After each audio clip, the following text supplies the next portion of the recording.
तो पहली चीज तो यहाँ पे देखो मैं आपको फंड बता देता हूं। अगर हम बात करें अभी के टाइम में या 2025 के स्टार्टिंग में आप इस तरीके की प्लानिंग करने की सोच रहे हो तो यहाँ पे मैं आपको दो फंड सजेस्ट करूंगा। अगर नमस्कार दोस्तों, जय श्री श्याम। अगर मैं आपको बोलूं आज की डेट में म्यूचुअल फंड के अंदर सिर्फ एक बार आप 50,000 रुपए लमसम कर दो तो फ्यूचर के अंदर आपकी करोड़ों की 3 करोड़ रुपए तक की वेल्थ क्रिएट हो जाएगी। तो यहाँ पे आपका क्वेश्चन रहेगा कि सर कैसी भैकी वैकी बातें कर रहे हो, ये पॉसिबल है? बिल्कुल भी पॉसिबल नहीं है। तो देखो आज की वीडियो में हम जितनी भी कैलकुलेशन करेंगे वो बिल्कुल प्रैक्टिकल बेस पे करेंगे, किसी भी प्रकार की हवा की बातें नहीं करेंगे। और यहाँ पे हम जितनी भी कैलकुलेशन करेंगे वो इन्फ्लेशन को मद्देनजर रखते हुए ही करेंगे, इसलिए कंप्लीट वीडियो वॉच करना, बिल्कुल भी स्किप मत करना। और यहाँ पे मैं आपको एक चीज बता दूं, अगर करंट टाइम में हम बात करें ना तो गरीब है और ज्यादा गरीब होता जा रहा है और अमीर है और ज्यादा अमीर होता हुआ जा रहा है। ऐसा क्यों हो रहा है? बिकॉज अगर आपके बैंक अकाउंट में मान लीजिए 50,000 ये 1 लाख रुपए रखे हैं तो आपसे बड़ा गरीब कोई नहीं होगा। बिकॉज क्या है, हमको यही नहीं पता है कि पैसों से पैसा कैसे बनाया जाता है। अगर आप बैंक अकाउंट में अपना पैसा रखते हो, सेविंग अकाउंट में रखते हो, अगर एफडी में करते हो तो भी क्या होगा, आप इन्फ्लेशन को बीट नहीं कर पाओगे और कहीं ना कहीं आपकी जो मनी है उसकी वैल्यू डाउन होगी। तो आज की वीडियो में कंप्लीट आपको बताऊंगा कि मिनिमम 50,000 रुपए लगा के सिर्फ एक बार म्यूचुअल फंड के अंदर आप 3 करोड़ रुपए की वेल्थ क्रिएट कर सकते हो। और यहाँ पे हम जो बात करेंगे एफडी की भी करेंगे, म्यूचुअल फंड लमसम की भी करेंगे और इन्फ्लेशन को नजर रखते हुए करेंगे। इसलिए कंप्लीट वीडियो वॉच करना, बिना पूरा वीडियो देखे कमेंट करोगे तो रिप्लाई नहीं मिलेगा। तो चलिए शुरू करते हैं। चैनल पे नए हो तो चैनल को सब्सक्राइब कर देना और बेल आइकन के बटन को दबा देना। तो यहाँ पे देखो सबसे पहले जो हम कैलकुलेशन करेंगे वो हम करेंगे एफडी की। ठीक है, हम मान लेते हैं सपोज कि हमारे पास 50,000 रुपए हैं, उसको हमको लमसम करना है। तो पहले यहाँ पे जो कैलकुलेशन देखने को मिलेगी वो मिलेगी आपको एफडी की। अब हम मान लेते हैं कि एफडी के अंदर हमको 50,000 रुपए क्या करने हैं, निवेश करने हैं। अगर हम देखें किसी भी बैंक की देखें रेट ऑफ इंटरेस्ट देखें तो 6%, 7%, 8%, कुछ कुछ बैंक ऐसे हैं जो 10% तक का भी रेट ऑफ इंटरेस्ट देते हैं। तो यहाँ पे हम मान लेते हैं कि हम जो एफडी करेंगे उसका हमको जो रिटर्न मिल रहा है वो 10% हमको मिल रहा है। ठीक है, अब यहाँ पे एफडी कितने साल की करनी है? ठीक है, तो यहाँ पे टाइम ड्यूरेशन जो हम सेलेक्ट करेंगे, हम मान लेते हैं 30 साल के लिए हम क्या कर रहे हैं, हमारा निवेश कर रहे हैं एफडी के अंदर। अगर इस तरीके की टोटल कैलकुलेशन करोगे तो यहाँ पे जो आपका टोटल पैसा बनेगा, ठीक है, वो टोटल पैसा आपका बनेगा 16,30,000 रुपए का। ठीक है, मतलब पैसा कितना निवेश करा आपने, सिर्फ 50,000 रुपए का, लेकिन टोटल आपकी जो वेल्थ क्रिएट हुई है वो हुई है 16,30,000 रुपए की। अब आपको यहाँ पे लगेगा कि यार मेरा पैसा तो अच्छा हो गया, काफी लाखों में मेरा पैसा बन रहा है, लेकिन यहाँ पे ये चीज देखो टाइम ड्यूरेशन कितना लग रहा है।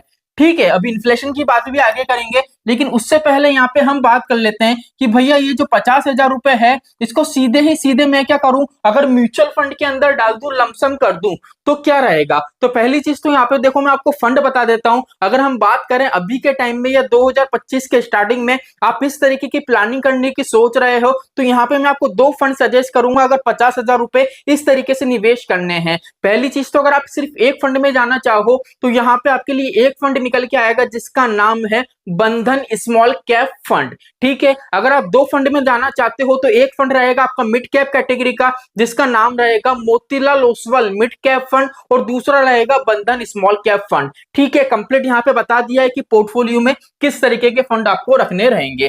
ठीक है, अब यहाँ पे हम मान लेते हैं कि हमारा जो टारगेट है वो लंबा है, तो यहाँ पे इजीली हमने जिस हिसाब से फंड सिलेक्ट करे हैं वो हमको 20% का रिटर्न अच्छा खासा बना के दे देंगे। बिकॉज हमारे यहाँ पे टाइम ड्यूरेशन अच्छा है, लॉन्ग टर्म के लिए निवेश कर रहे हैं। अब यहाँ पे देखो हम जितनी भी कैलकुलेशन कर रहे हैं ना वो 35 साल के हिसाब से कर रहे हैं। ठीक है, लेकिन यहाँ पे आप बोलोगे कि सर एफडी का आपने 30 साल का बताया है। 30 साल का इसलिए बताया है बिकॉज 35 साल की कैलकुलेशन पॉसिबल ही नहीं हो पा रही है, मैंने काफी कोशिश करी। ठीक है, तो काफी ज्यादा डिफरेंस भी नहीं आएगा। अगर 35 साल भी माने तो हम इसको मान लेते हैं 16 लाख की जगह 20 लाख मान लेते हैं, 25 लाख मान लेते हैं। ठीक है, तो यहाँ पे देखो अगर हम म्यूचुअल फंड के अंदर निवेश करते हैं 35 साल के लिए और सिर्फ एक ही बार हमने हमारा पैसा डाला है 50,000 रुपए, तो टोटल कितनी वेल्थ क्रिएट होगी। तो यहाँ पे अगर हम देखें टोटल कितना पैसा बनेगा तो हमारे यहाँ पे जो पैसा बनेगा वो बनेगा 2,95,33,411 रुपए का।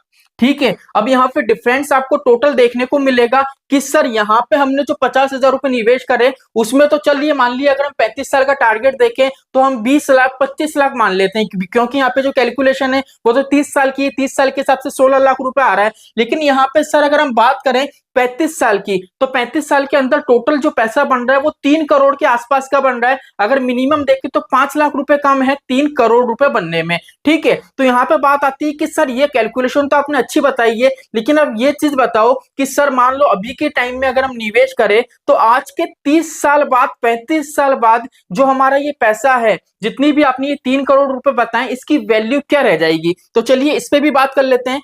ठीक है, देखो अब इन्फ्लेशन क्या होता है? इन्फ्लेशन होता है महंगाई। ठीक है, तो यहाँ पे हम महंगाई की बात कर लेते हैं। अब हम मान लेते हैं कि महंगाई है हमारी वो 7% क्या होती है, इंक्रीज होती है। वैसे 6% से कैलकुलेशन होती है, लेकिन हम 1% यहाँ पे एडिशनल लेके चल रहे हैं, जिससे फ्यूचर में अगर महंगाई बढ़े तो भी हमको दिक्कत परेशानी नहीं हम आए, हमारी जो कैलकुलेशन है वो खराब नहीं हो। ठीक है, अब अगर हम मान लें कि 7% से हमारी इन्फ्लेशन बढ़ती है, तो यहाँ पे आपका जो एफडी का पैसा है जिसकी वैल्यू है 16,30,000 रुपए, इसकी जो टोटल वैल्यू रह जाएगी 35 साल बाद वो रह जाएगी 2,10,000 रुपए। ठीक है, कितनी वैल्यू रह जाएगी? 2,10,000 रुपए, 16,30,000 रुपए की। अब यहाँ पे अगर हम बात करें म्यूचुअल फंड की, म्यूचुअल फंड में जो हमारे टोटल 3 करोड़ रुपए पड़े हैं, इसकी वैल्यू क्या रह जाएगी आज के 35 साल बाद? तो इसकी जो वैल्यू रह जाएगी ना वो रहेगी आपकी 39 लाख रुपए की। ठीक है, अब आप ये बोलोगे कि सर 3 करोड़ की वैल्यू 35 साल बाद 39 लाख की रह जाएगी, तो क्या ही मतलब है निवेश करने का? अब मुझे सीधी सीधी बात ये बताओ, अगर आज के डेट में आपके पास 50,000 रुपए हैं, ये 50,000 रुपए आप आपके घर पे रखते हो या आपके सेविंग अकाउंट में रखते हो, तो आज के 35 साल बाद पैसों को छोड़ो, आपकी वैल्यू क्या रह जाएगी जब आपकी जेब में एक पैसा नहीं होगा? कम से कम 50,000 रुपए निवेश करोगे तो आज के 30 साल 35 साल बाद अगर आपकी वैल्यू 3 करोड़ रुपए की वैल्यू है, जिसका जो वैल्यूएशन रह जाएगा मार्केट के मनी के हिसाब से, अगर वो 39 लाख रुपए भी रह जाएगा, तो आप ये सोचो उस टाइम में आपकी वैल्यू क्या रहेगी? उस टाइम में आपकी जो वैल्यू है बढ़ जाएगी, बिकॉज आपकी जेब में उस टाइम पैसा रहेगा। ठीक है, देखो यहाँ पे मैंने जो कैलकुलेशन बताई है इन्फ्लेशन को मद्देनजर रखते हुए बताई है, ये सिर्फ एक प्लानिंग है जिससे आपको ये पता पड़े कि भैया अगर फ्यूचर के अंदर, जैसे मान लीजिए आज के 20 साल बाद आपका टारगेट है कि मेरे बच्चों की मुझे एजुकेशन के लिए या मेरी बेटी के लिए शादी के लिए मुझे पैसा चाहिए, रिटायरमेंट के लिए पैसा चाहिए, तो मेरे को मान लीजिए आपका टारगेट है कि आज के 20 साल बाद मुझे 2 करोड़ रुपए चाहिए, तो उस हिसाब से आपने 2 करोड़ रुपए की कैलकुलेशन करी कि भैया इतना पैसा म्यूचुअल फंड के अंदर रेगुलर बेस पे एसआईपी करूंगा तो 2 करोड़ रुपए मेरे क्रिएट हो जाएंगे। ऐसे मत करो, उसमें जो इन्फ्लेशन का पैसा है ना उसको लेस करो, उस हिसाब से देखो कि भैया मेरी एसआईपी है वो कितने से करानी पड़ेगी, जिससे अगर उस टाइम में मैं 2 करोड़ रुपए पाना चाहता हूं ना, तो उस टाइम में 2 करोड़ की वैल्यू 2 करोड़ ही रहे, उसलिए मेरी वेल्थ कितनी बननी चाहिए। तो इस तरीके से आपको कैलकुलेशन करने पड़ेगी, जो आज की वीडियो में मैंने आपको सिंपल सा तरीका बताया है। तो आई होप आज का वीडियो आपको अच्छा लगा हो। वीडियो अच्छा लगा हो तो वीडियो को लाइक करना, चैनल को सब्सक्राइब करना। जय श्री श्याम दोस्तों, जय श्री राधे।